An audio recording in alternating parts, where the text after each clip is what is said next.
Gross ফাটার। এই যে এখানে বিটা দেখতেছেন না, এই যে বি, এখানে বিটাকে যেহেতু এখানে আপনি একটু বুঝায়, যেহেতু একটু আগে ডাব্লুটাকে বুঝেছি, এখন আপনাদেরকে বিটা বুঝে। এই বিটাকে ডয়েশ ভাষায় ফাও বলা হয়, ফাও।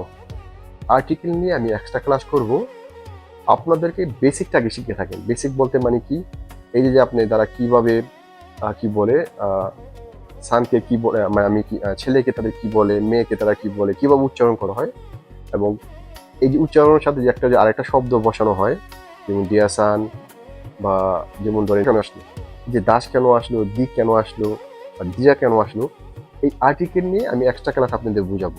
ঠিক আছে, এখন শুধু আপনারা মুখস্থভাবে শিখে যান। প্রত্যেকটা জার্মান ওয়ার্ডের সাথে আপনার আর্টিকেল বসাতে হবে। এটা আপনার ব্রেনকে কি বলে তালা মেরে রাখেন, এবং এইটা সবসময় আপনি বুঝতে হবে যে আমি যখন